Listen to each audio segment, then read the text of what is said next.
August 7, 1942, Guadalcanal, Solomon Islands. The first American Marines of the 1st Division waded ashore at Beach Red, carrying weapons that would fundamentally challenge Japanese tactical doctrine. Among the M1 Garands and BARs, Browning automatic rifles, select Marines carried Winchester Model 12 shotguns, pump-action weapons with a devastating capability that Japanese military planners had never anticipated. Through the pre-dawn darkness, the Marines advanced inland from their landing beaches, encountering the first Japanese defensive positions near the Lunga River. What happened in those initial engagements would demonstrate a catastrophic miscalculation in Japanese military planning. The Imperial Army had prepared for rifle combat at a distance. They had trained for bayonet charges and sword work at close range. What they hadn't prepared for was American shotguns capable of firing as fast as a soldier could work the pump action, a mechanical reality that would shatter Japanese tactical assumptions across the Pacific. The 2,200 Japanese defenders on Guadalcanal were about to discover that American Marines had brought to the Pacific a weapon so effective in close combat that Germany had tried to have it banned from warfare in 1918. The Winchester Model 12, with its ability to slam fire multiple shells in rapid succession, would prove particularly devastating in the jungle warfare, cave fighting, and night combat that characterized the Pacific theater. The mathematics of combat were about to change. Each shell contained 9 pellets of double-aught buckshot. A Marine could fire 6 shells in under 3 seconds using the slam fire technique. In those 3 seconds, 54 projectiles would saturate the target area, more than a Japanese soldier could fire in a minute with his bolt-action rifle. The Winchester Model 12 entered World War II with a reputation already established in the trenches of France. During World War I, American forces had employed earlier shotgun models with such effectiveness that on September 15, 1918, the German government filed a diplomatic protest through Swiss channels. The protest, preserved in U.S. State Department archives, claimed that shotguns violated Article 23E of the Hague Convention by causing unnecessary suffering. The German protest specifically stated, "The German government protests against the use of shotguns by the American Army and calls attention to the fact that, according to the law of war, every prisoner found to have in his possession such guns or ammunition belonging thereto forfeits his life." Secretary of State Robert Lansing's response was unequivocal. The United States rejected the protest and warned that any execution of American prisoners for carrying shotguns would result in reprisals. No American soldiers were executed for carrying shotguns, and their use continued. The Model 12, introduced in 1912 as a civilian hunting weapon, had evolved significantly by 1942.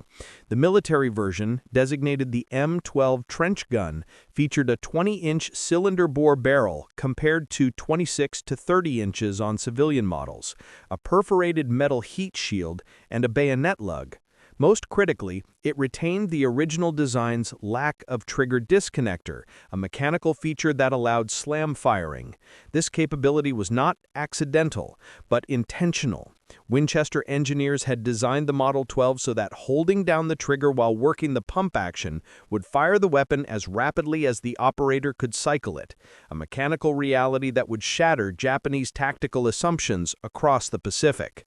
While civilian shooters rarely used this feature, military trainers recognized its combat potential immediately. The Imperial Japanese Army had built its Pacific defensive strategy on several core assumptions documented in their field manuals. According to the U.S. War Department Technical Manual, TM-E30-480, Handbook on Japanese Military Forces 1944, Japanese doctrine emphasized 2 primary tactical advantages: night fighting and close combat. The Japanese distinguished between Kishu, a night surprise attack, and Kyoshu, a night force attack. Their infantry training devoted extensive hours to night operations, movement in darkness, and silent infiltration techniques.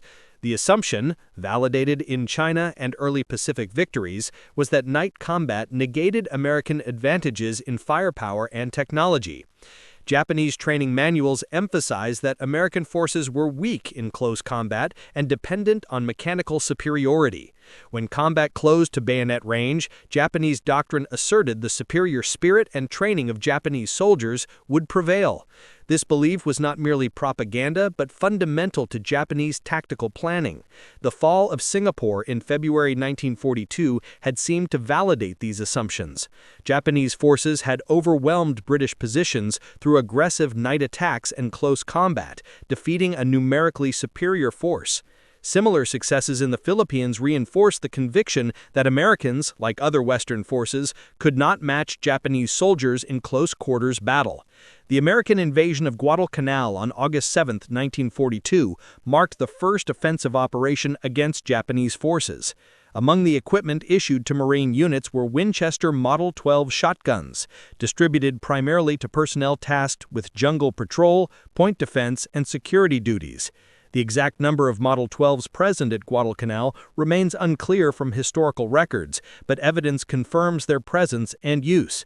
The 1st Marine Division's equipment manifests included riot-type shotguns in the infantry battalions, with ammunition supplies of buckshot and slug rounds. The first major test came during the Battle of the Tanaru, actually the Ilu River, on August 21, 1942. Colonel Kiyonao Ichiki led 916 men of his detachment in a night assault across the sandbar at the river's mouth, exactly the type of close combat night attack that Japanese doctrine prescribed. The battle's outcome was catastrophic for Japanese forces. Of the 916 attackers, approximately 800 were killed. While Marine machine guns and artillery inflicted many casualties, the close-range fighting saw the employment of shotguns in their intended role. The after-action reports noted the effectiveness of all available weapons in repelling the assault, with specific mention of the value of increased firepower at close range. The Model 12's effectiveness derived from specific technical characteristics. According to U.S. Army Ordnance testing, the military load of double-aught buckshot contained 9.33 caliber lead pellets. At 20 yards, these pellets maintained sufficient velocity to penetrate 3/4 of an inch of pine board, a standard for approximating human tissue penetration. The spread pattern was equally important. At combat ranges of 20 to 30 yards, buckshot spread to approximately 30 inches, creating a pattern density that made precise aiming unnecessary. This characteristic proved crucial in jungle warfare, where targets were often fleeting glimpses through dense vegetation. The slam fire capability multiplied these advantages. While no precise rate of fire measurements from World War II exist, post-war testing demonstrated that experienced operators could fire 5 to 6 rounds in under 3 seconds using the slam fire technique. This rate of fire exceeded many automatic weapons at close range, with the added advantage of the spreading pattern. Marines developed specific techniques for employing the Model 12. Training emphasized firing at ground level when defending against crawling infiltrators, exploiting the ricochet effect of buckshot on hard ground. In jungle settings, Marines learned to fire at sound and movement rather than waiting for clear targets, relying on the spread pattern to compensate for imprecise aiming. As Marine units gained experience through 1942 and 1943, the employment of shotguns became more sophisticated. The weapons proved particularly valuable in specific tactical situations that occurred repeatedly in Pacific combat. Jungle patrols. During the New Georgia campaign, June-August 1943, shotguns were increasingly assigned to point men on jungle patrols. The ability to deliver immediate, devastating firepower in response to an ambush proved invaluable. A Marine walking point could react to movement or sound with instant suppressive fire, potentially hitting multiple enemies with a single shot. Night defense. Night defensive positions incorporated shotguns as a primary weapon against infiltration. Japanese tactics often involved small groups attempting to penetrate Marine lines in darkness, relying on stealth and blade weapons. Marines with shotguns could cover sectors with overlapping fields of fire, creating zones where infiltration became virtually impossible. Jungle lane shooting. The weapons also proved effective in what Marines called jungle lane shooting, clearing paths through dense vegetation where Japanese soldiers might hide. The spread pattern would strike multiple obstacles, potentially hitting concealed enemies while simultaneously stripping away foliage that provided concealment. The campaign for the Central Pacific Islands introduced a new tactical challenge: Japanese cave fortifications. Beginning with Tarawa in November 1943 and escalating through subsequent operations, Japanese forces increasingly relied on fortified caves and bunkers rather than traditional defensive lines. At Peleliu, September 15, 1944, Colonel Kunio Nakagawa had prepared an elaborate cave defense system. The island's coral ridges were honeycombed with natural caves that Japanese engineers had expanded and fortified. These positions, designed to withstand naval bombardment and aerial attack, required intimate, close-range combat to clear. The Model 12 proved adaptable to this challenge. Marines developed techniques for cave clearing that exploited the shotgun's characteristics. The standard approach involved firing 1 or 2 shells into a cave entrance, allowing the buckshot to ricochet off interior walls. The ricocheting pellets created what Marines described as a lead storm inside confined spaces. The psychological effect often exceeded the physical. Japanese soldiers who survived reported that the sound of ricocheting buckshot in caves was uniquely terrifying, a metallic shrieking that seemed to come from all directions simultaneously. The invasion of Saipan on June 15, 1944, saw the continued evolution of shotgun tactics. The Japanese garrison of 31,000 troops under Lieutenant General Yoshitsugu Saito had prepared extensive fortifications, learning from previous American assaults. Marine units had developed what they called shotgun teams, specialized groups tasked with close-range assault. These typically consisted of 2 shotgun-armed Marines, 1 BAR gunner for suppressive fire, and 1 or 2 riflemen with grenades. The teams operated as specialized assault elements, particularly effective against fortified positions. The battle for Saipan also saw increased use of specialized ammunition. While double-aught buckshot remained standard, Marines also employed solid slug rounds for longer-range precision fire and smaller birdshot loads for stripping vegetation to expose hidden positions. On July 7, 1944, Saipan saw the largest Japanese banzai charge of the war, with approximately 3,000 to 4,000 attackers assaulting American positions. While most casualties were inflicted by machine guns and artillery, the close-range fighting that penetrated American lines saw extensive use of all available weapons, including shotguns. The ability to deliver multiple projectiles without precise aiming proved valuable in the confused melee of night combat. The Battle for Iwo Jima, February 19 – March 26, 1945, presented the ultimate test of cave warfare tactics. General Tademichi Kuribayashi had created the most sophisticated defensive system of the war: 11 miles of tunnels connecting over 1,500 caves, pillboxes, and fortified positions. Kuribayashi had studied American tactics from previous battles and designed his defenses to counter them. Cave entrances were angled to prevent direct fire, multiple exits prevented entrapment, and interior chambers were offset to limit the effect of explosives and flamethrowers. Despite these preparations, Model 12 shotguns remained effective. Marines adapted by developing skip shooting, deliberately banking buckshot off tunnel walls to reach around corners. They also increased their use of white phosphor shells, which created both casualties and smoke that forced Japanese soldiers to evacuate positions. The 21,000 Japanese defenders were gradually eliminated in brutal close-range fighting. Of these, only 216 were taken prisoner, most wounded or unconscious when captured. The nature of the fighting at Iwo Jima, with its emphasis on eliminating fortified positions at close range, highlighted the continued relevance of weapons like the Model 12. Despite the overall mechanization of warfare, the invasion of Okinawa on April 1, 1945, represented the largest amphibious operation of the Pacific War. General Mitsudo Ushijima commanded 100,000 Japanese troops in the most extensive defensive network yet constructed. Colonel Hiromichi Yahara, Ushijima's operations officer and one of Japan's most brilliant staff officers, had designed the defense to maximize American casualties. By Okinawa, both sides had learned from 3 years of Pacific combat.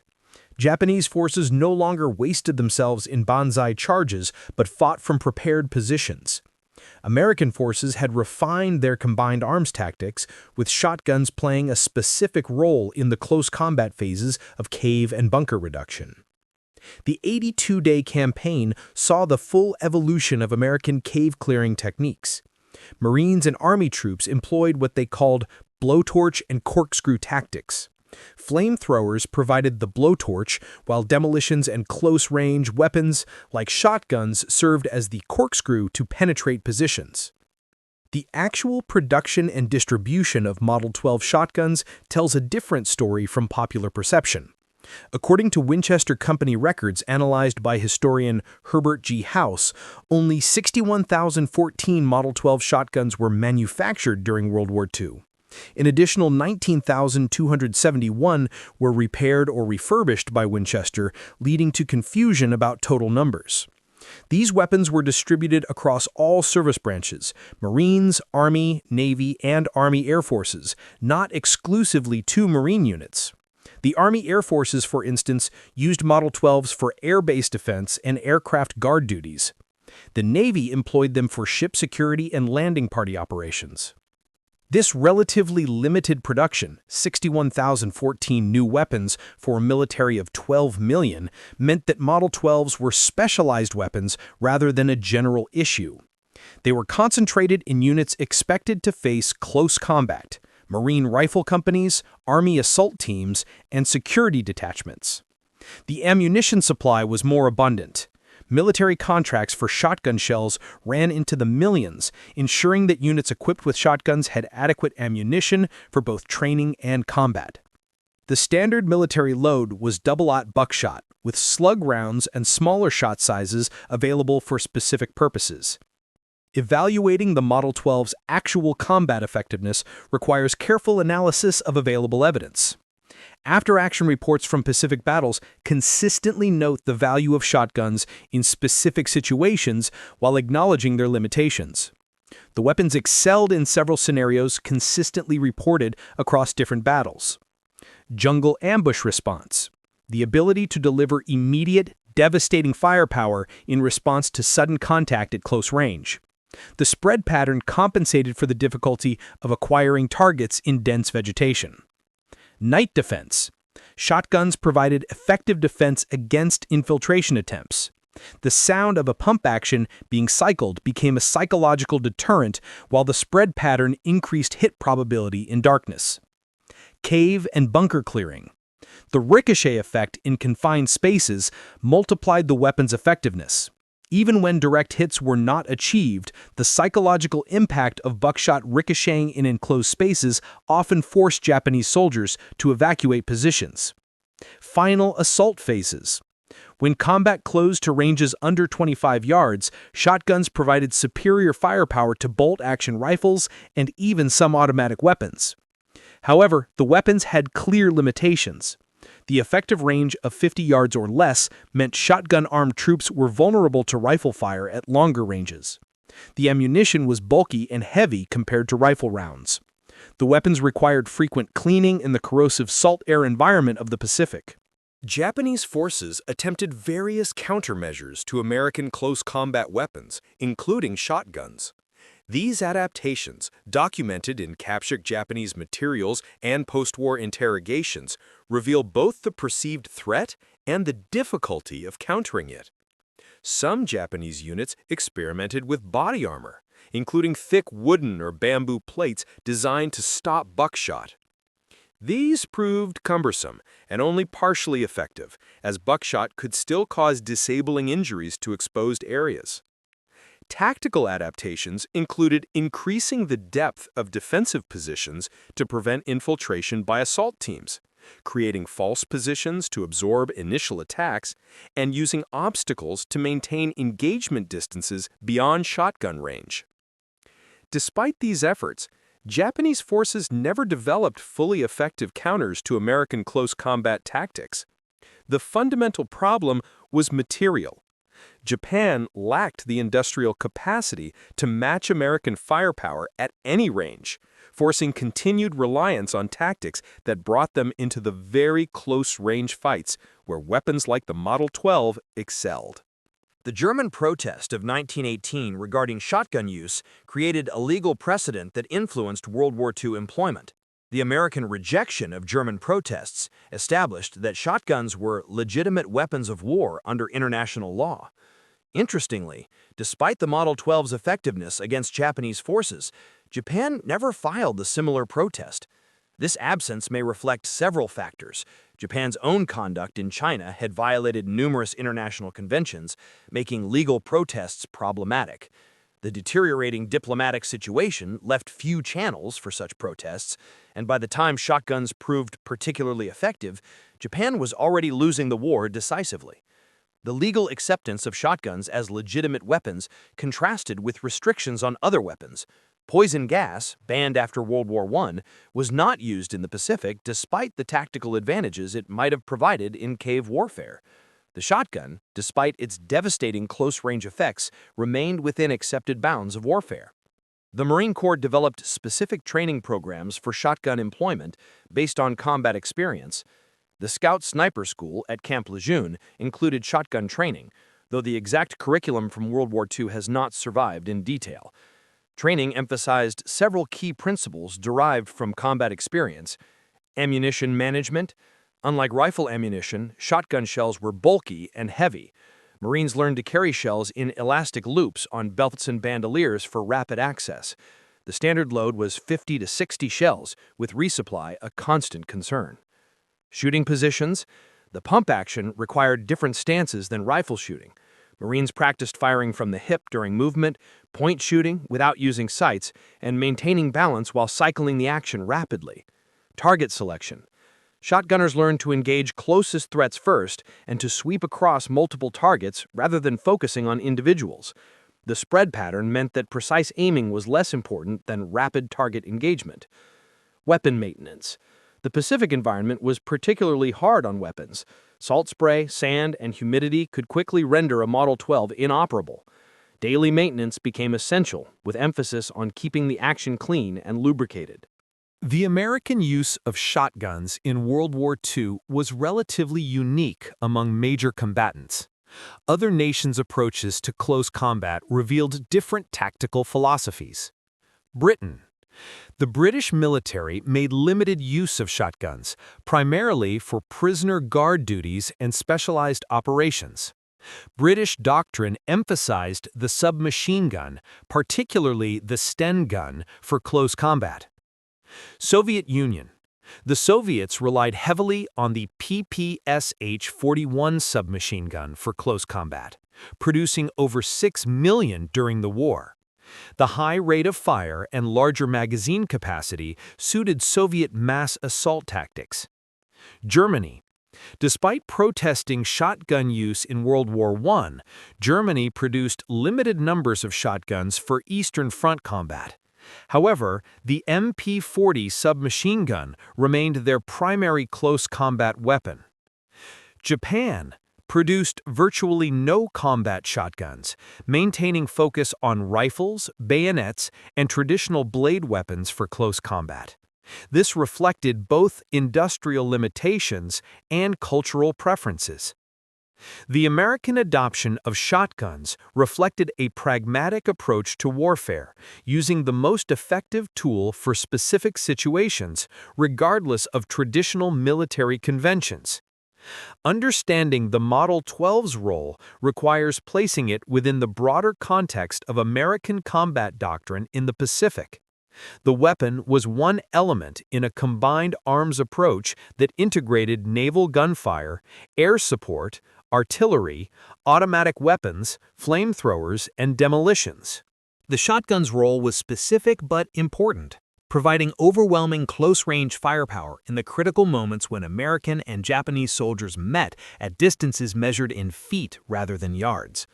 The psychological impact of weapons often exceeds their physical effect. The Model 12 had demonstrable effects on both American and Japanese morale. For American forces, the shotgun provided confidence in close combat situations. Marines and soldiers knew they possessed devastating firepower at short range, reducing anxiety about Japanese infiltration and banzai charges.